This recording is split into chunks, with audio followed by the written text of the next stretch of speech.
I'm going to read this story. I'm not scared, you're scared. There once was a bear who was easily scared. Each night before going to sleep, he would tie a bell to his door that would make a noise if anyone tried to sneak in, because even a bear who is easily scared is a very heavy sleeper. He was even afraid of his own reflection, and because he couldn't see himself, he never brushed well and always had food stuck to his teeth. When you're a scared bear with food in your teeth, you don't have many friends. Bear had one, Rabbit. Rabbit was never scared. She read scary stories. She slept with her door wide open, and she brushed her teeth while hanging from a tree branch by her ears. This gave her very strong ears. One day, Rabbit made an announcement. Bear, we are going on an adventure. Bear suggested that instead of going on an adventure, they could read a book about adventures. That way, if anything goes wrong, we can just close the book. Rabbit looked at her friend and asked, Bear, are you scared? And Bear replied, I am not scared, you're scared. And with that, Bear walked past Rabbit and out the front door. Bear stopped to make sure they had everything they needed. Do I need a bike helmet? Bear asked. No, said Rabbit. Do I need oven mitts? No, said Rabbit. Do I need bear repellent spray? You're a bear, said Rabbit. After walking a while, they came to a small stream. It looks deep, said Bear. It's not deep, said Rabbit. It looks cold, said Bear. It's not cold, said Rabbit. It looks like it's filled with fish who have very sharp teeth, the kind of fish who would like nothing more than to nibble on the ankles of a delicious bear. Rabbit looked at her friend and asked again, Bear, are you scared?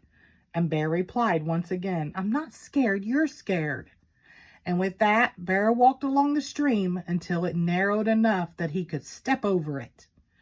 There he found Rabbit, who had fallen asleep waiting for him.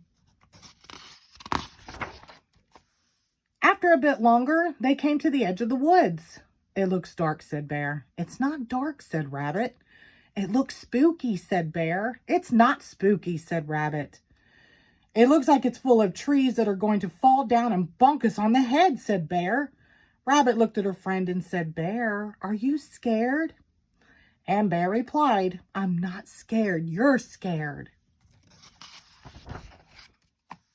And with that, Bear, realizing he would do anything to avoid the dark and spooky woods, walked to the road where he waited for the bus. The bus picked him up and drove him all the way around the forest. When he got to the other side, he woke up Rabbit, who once again had fallen asleep waiting for him. They walked some more until they came to a mountain. It looks high, said Bear. It's not high, said Rabbit. It looks slippery, said Bear. It's not slippery, said Rabbit. It looks like one of those rocks will fall and roll and land on my paw, said Bear. Rabbit looked at her friend and just had to ask, Bear, are you scared? And Bear replied, I'm not scared, you're scared.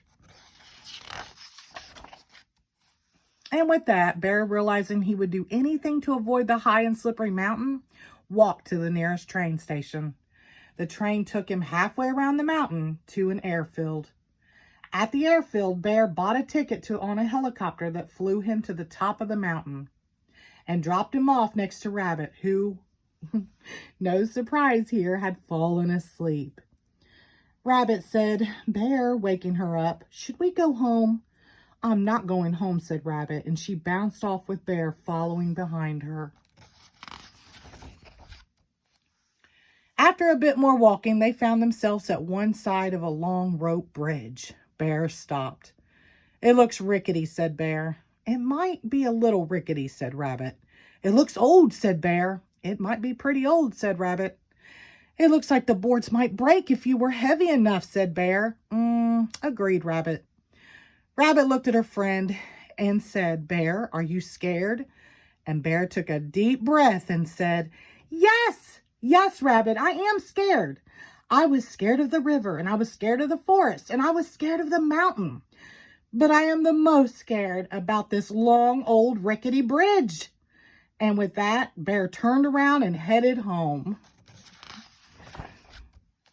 He marched back to the helicopter that flew him back to the airfield, then took the train back to the forest, where he got on a bus that took him to the river so he could cross where it was narrow and then trudge all the way back to his house where he crawled into bed.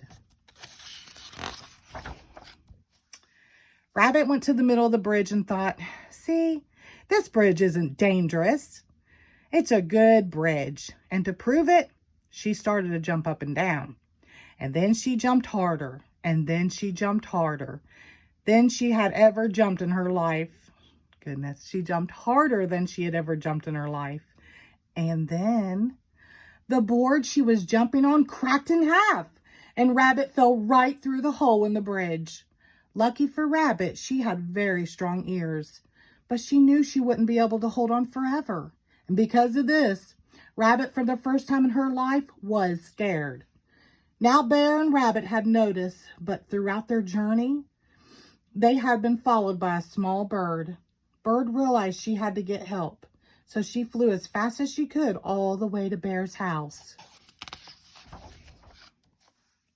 Bird flew in Bear's window and started chirping as loud as she could, but Bear didn't wake up, because even bears who are easily scared are very heavy sleepers. Bird was about to give up when she saw the bell on the doorknob.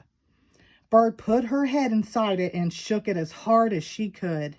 Bear jumped out of bed to hear Bird yell, "Rabbit has fallen through the bridge and needs your help."